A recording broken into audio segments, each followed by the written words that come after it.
Doctor ने कहा था कि अगर आप इस ऑपरेशन में देरी करते हो तो may be her body will be paralyse.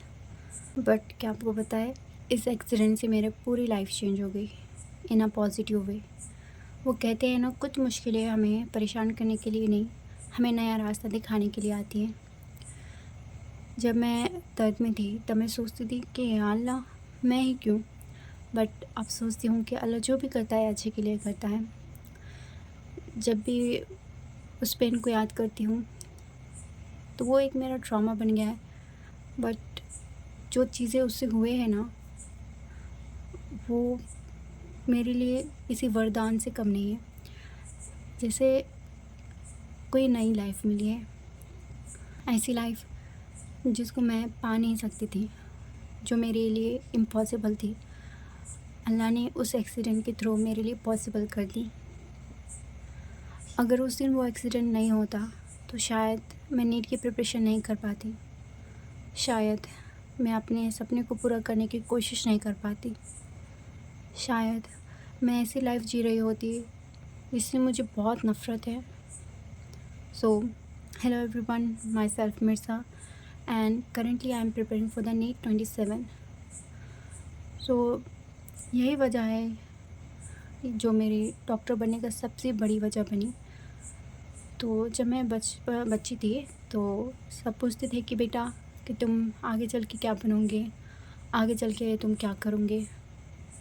तो मैं कहती थी डॉक्टर, बट मुझे पता नहीं था कि डॉक्टर असल में है क्या। लेकिन जब मैं हॉस्पिटलाइज़ हुई तकरीबन 2 साल के लिए, मेरी बॉडी, लोअर बॉडी पार्ट पूरे पैरालाइज़ हो गए थे। इवन मैं पूरे दिन 24 घंटे, पूरे दिन पूरी रात बेड पे लेटे रहती थी। मुझे डॉक्टर ने उठने के लिए सख्त मना कर दिया था कि अगर आप उठोगे तो जो थोड़ी बहुत सी आपकी वर्टिबर है वो भी आपका जो तो लूज़ हो जाएगा, एंड वो बहुत रिस्की पार्ट था। तो डॉक्टर प्रेफर्ड में कि आप मतलब लेटे ही रहो। तो मुझे हर एक छोटी छोटी चीज़ के लिए अपने मॉम डैड पे डिपेंड रहना पड़ रहा था, अपने फैमिली पे डिपेंड होना पड़ रहा था। लेकिन थैंकफुली मेरी जो लाइफ है वो ऑपरेशन के बाद चेंज हो गई सक्सेसफुली। जो मेरा ऑपरेशन था वो KEM हॉस्पिटल में मुंबई के हुआ, ठीक है। तो जब मैं वहाँ पर हॉस्पिटल में थी तो मैं देखती थी कि डॉक्टर क्या है, डॉक्टर का असली प्रोफेशन मैंने देखा है। डॉक्टर की कि क्यों इतना नोबल प्रोफेशन है, डॉक्टर को क्यों इतने रिस्पेक्ट देते हैं, मतलब क्या उनकी अहमियत है, ये मुझे जब समझ में आया जब मैं खुद हॉस्पिटल में थी।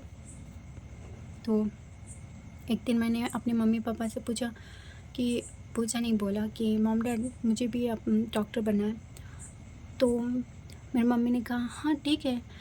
मैंने इसलिए उनसे ये सवाल करा कि मुझे भी डॉक्टर बनना है, क्या आप मुझे बनाओगे, क्योंकि मुझे पता था कि हमारे फैमिली मेम्बर्स में गर्ल्स को ऐसे इजाज़त नहीं है कि वो 12th के बाद पढ़े और 10वीं के बाद पढ़े, क्योंकि हमारे फैमिली मेम्बर्स में जल्दी ही शादी कराई जाती है और उनका ऐसा मानना है कि लड़कियों को ज़्यादा नहीं पढ़ाते।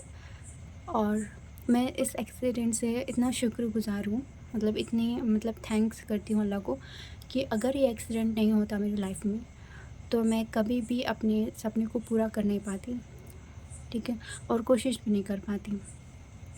तो बचपन में मुझे डॉक्टर बनना था, लेकिन मुझे पता नहीं था कि डॉक्टर बनना कैसे है, मतलब क्या करना पड़ता है डॉक्टर के लिए। बस मुझे पता था कि हाँ डॉक्टर बनना है। लेकिन जब मैं हॉस्पिटलाइज़ हो के मैंने पक्का इरादा कर लिया कि मैं डॉक्टर बनूँगी। और फिर मॉम डैड ने एक शर्त रखी थी जब मैं हॉस्पिटल में थी, तो हम तुमको एक डॉक्टर बनाएंगे लेकिन तुम सबको एक शर्त माननी पड़ेगी। तो मैंने बोला हाँ ठीक है, मैं कोई कुछ भी कर लूँगी। तो फिर उन्होंने कहा, मुझे आज भी याद है, बहुत क्यूट सी शर्ट थी वो, उन्होंने कहा कि तुम्हें गोलियाँ दवाई टाइम पे खाना पड़ेगा। तो मैंने कहा ओके ओके ठीक है। फिर जो है तो हम हॉस्पिटल से बाहर आए 2 साल के बाद। वो बहुत पेनफुल स्टोरी है, किसी दिन आपको बताऊंगी। एंड फिर बाद में 2019 या फिर 20 में मेरा ऑपरेशन हुआ सक्सेसफुली।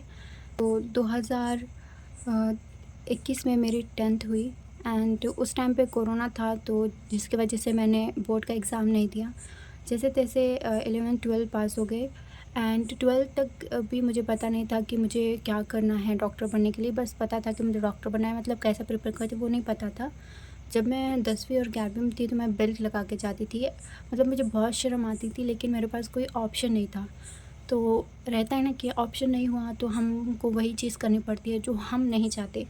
तो उसी तरीके से मैं बेल्ट लगा कर जाती थी। मेरे फ्रेंड्स लोग सब चिढ़ाते थे, स्पेशली बॉयज़। तो लेकिन ठीक है, वो टाइम चले गया। तो फिर 2023 में 12वीं हुई। उसके बाद मैंने नीट नहीं दिया। देन 2024 के लिए प्रिपेयर कर रही थी पीडब्ल्यू से, वो भी पीडब्ल्यू से मुझे मेरी फ्रेंड के थ्रू मालूम हुआ। देन मैंने पीडब्ल्यू जॉइन किया। 2025, 24 एंड 26 मैंने नीट दिया, but I couldn't clear NEET. लग रहा था कि इस बार नहीं होगा मुझसे। सोचा था कि ये मेरा लास्ट ड्रॉप होगा, बट ज़रूरी तो नहीं है ना जो हम सोचे वैसा ही हो। अच्छे चीज़ के लिए टाइम लगता है, यू नो। ये और तीसरा ड्रॉप के बाद भी मैं बहुत टूट गई थी, लेकिन मेरे मॉम डैड ने बहुत सपोर्ट किया। मेरे मॉम डैड हर एक चीज़ में मेरा सपोर्ट करते हैं। मतलब मैं कुछ भी लूँ, उन्होंने मुझे कभी रोका नहीं टोका नहीं, मेरा बहुत ज़्यादा सपोर्ट करते हैं। और मैंने अपने दिल को 1000 बार मनाने की नाकामयाब कोशिश की कि जैसे कि नीट तेरे लिए नहीं है। और जिसका होना होता है वो फर्स्ट एंड सेकंड ड्रॉप में हो जाता है। तुम बहुत अमीर परिवार से नहीं हो, तुम ड्रॉप मतलब चौथा ड्रॉप है, तुम अफोर्ड नहीं कर सकती, और भी बहुत कुछ। बट 1000 एक्सक्यूज़ भी देने के बावजूद भी मेरा दिल नहीं माना।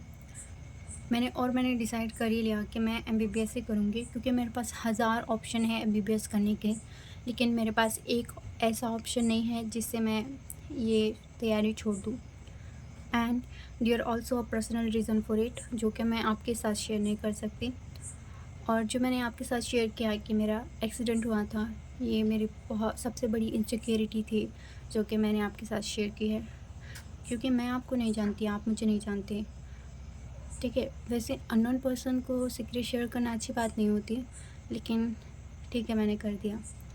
और फूड ड्रॉप लेना मिडिल क्लास के लिए, वो भी गर्ल्स के लिए, मैं कुछ जैसे कि अदर गर्ल्स घर का काम करती है, मैं वैसे बिल्कुल भी एक भी काम नहीं करती हूँ, और हर एक छोटी बड़ी चीज़ के लिए अपने मॉम डैड पे डिपेंड रहती हूँ। मेरे मॉम डैड, मैंने कहा था कि बहुत अच्छे, मुझे थोड़ा भी काम नहीं लगाते हैं, क्योंकि मेरा फोकस डाइवर्ट होना चाहिए इसलिए, ठीक है। और हमारे कुरान में फरमाता है कि जिसने एक इंसान की जान बचाई, उसने दुनिया में जितने भी जानवर हैं, मतलब जानदार लिविंग थिंग्स हैं, उनकी जान बचाई। मतलब इतना नोबल प्रोफेशन है, ठीक है, इस्लाम में, और इससे बड़ा क्या ही चाहिए। और मेरे पास, मैंने कहा ना कि मेरे पास बहुत सारे रीज़न हैं मैंने ड्रॉप क्यों लिया, बट मुझे समझ में नहीं आ रहा कि मैं ये फुल ड्रॉप लूँ क्या पार्शियल ड्रॉप लूँ। मतलब और एक साल मैं ऐसा रिस्क पे नहीं देना चाहती हूँ, क्योंकि ये 4th ड्रॉप है एंड मतलब एज भी हो रही है ना, तो सोचना तो पड़ेगा ना। तो आई नीड योर सजेशन कि मैं पार्शियल ड्रॉप लूँ या ना लूँ, ठीक है। ये था मेरा सबसे बड़ा रीज़न। मेरे पास और भी बहुत सारे रीज़न हैं, मैं अगर बात करने के लिए बैठ जाऊँ ना तो मैं पूरी रात बात कर सकती हूँ, लेकिन आप सुनना भी चाहिए ना। और मैं तो पूरी रात बातें करूँगी, मेरी बातें तो ख़त्म ही नहीं होंगी। मैं बहुत टॉकटिव है in front of the camera, ठीक है। कुछ वर्ड इधर उधर निकल जाए तो उसको मत पकड़ना, क्योंकि मैं बहुत मतलब शाय हूँ, ठीक है। बाय द वे, इसी के कारण कि मैं ड्रॉप लूँ या ना लूँ, जिसकी वजह से मेरा बहुत सारा बैकलॉग बन गया, और मैं वो बैकलॉग क्लियर करने के लिए एक वीडियो बनाई हूँ, प्लान मतलब अगस्त प्लान का। वो वीडियो हो सके तो आप देखना, ठीक है। एंड उसमें मैंने बताया कि मैं अपना बैकलॉग किस तरीके से कवर करूँगी। तो आज डे 1 था, तो जो कि अच्छे से कवर नहीं हुआ, थोड़ा बहुत सा। एंड कल का डे 1, 2 है। आप बताना कमेंट में कि आपको क्यों डॉक्टर बनना है, क्योंकि अपने आप से वाई सवाल पूछना बहुत ज़रूरी है। मतलब अपने आप से पूछो कि तुमको क्यों बनना है। अगर मनी का है तो वो जिसका उसका है, लेकिन मैं सोचती हूँ कि अगर कोई बंदा या बंदी 3 ड्रॉप के बाद भी या फिर 2 ड्रॉप के बाद भी MBBS के लिए जा रहे हैं ना, तो वो उसका पैशन है। मतलब उसको कोई फोर्स नहीं कर रहा है, और ना ही वो मनी के वास्ते जा रहा है, उसका वो पैशन है, उसको वो करना है, इसलिए वो जा रहा है। एंड ऐसे स्टूडेंट्स जिसके मॉम डैड उनको फोर्स नहीं करते पढ़ाई के बारे में, तो वो मेरी सिर्फ वही लोग मेरी फीलिंग समझ पाएंगे कि क्यों मैं इतनी परेशान हूँ स्टडी को लेके, ठीक है। तो प्लीज़ कमेंट में बताना कि आप क्यों डॉक्टर बन रहे हो। मिलते हैं कल की वीडियो में। Thank you for watching this video till the end.